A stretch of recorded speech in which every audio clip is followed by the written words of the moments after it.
So the Patriots still need a quarterback to slot in and build around as their quarterback that's going to take over after Tom Brady retires.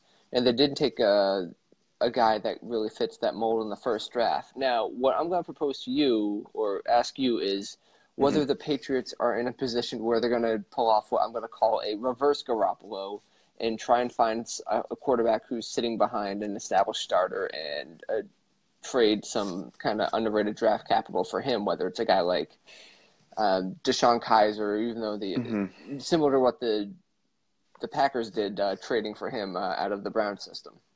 That's a very interesting question, and not one that I've really considered too much to this point. I guess this player would no longer apply, but I guess you're referring to someone like AJ McCarron or someone who's just not going to get an opportunity elsewhere.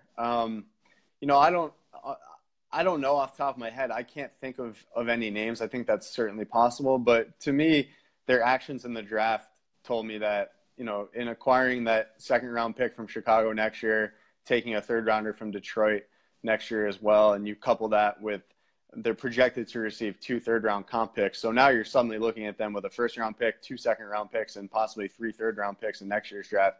I think that they wanted to load up and add some assets to that draft so they can be flexible if they have to move up for a QB next year. Because oftentimes in the top 2 rounds, that's how quarterbacks are acquired. Teams are moving up for them because they're such hot commodities.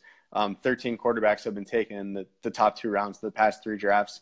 Only 3 of those guys were taken by teams that just stayed in their original position. The other 10 were taken by teams that traded up to get them. So I think they have that flexibility for 2019 now. But back to your original question, do you have any names in mind? I can't think of any off the top of my head.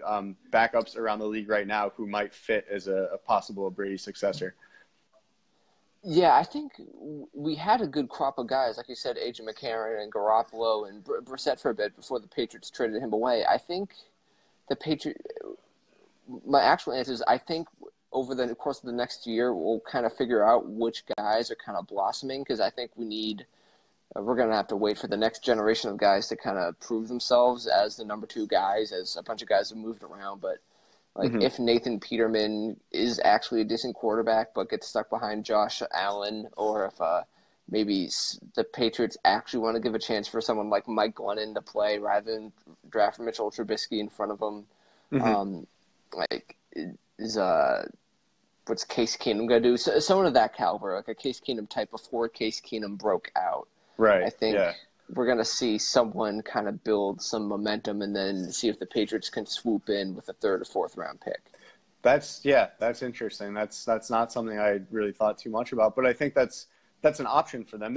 What they can do really is they can do both. They can still draft someone relatively high next year, but if it's only going to cost a 4th round pick, say, to acquire a backup on another team right now, they can do that as well. And I think it just increases your odds if you play the numbers game that way. So that's definitely a good suggestion. The Peterman one is interesting. Peterman drew some comps to Garoppolo coming out of college. I know the Patriots actually worked him out before last year's NFL draft, which was curious at the time just because they had Garoppolo and Brissett on the roster at that point. So there might be some interest in him, and I don't think his value was any lower or could get possibly any lower than it is after he threw 5 picks in the first half of his NFL debut last year. So as you said, they have Josh Allen now. They have AJ McCarron. Nathan Peterman just probably is not going to play for them. So he could be someone you scoop up for not even a 4th round pick. They could probably get him for a 6th or a conditional pick or something like that.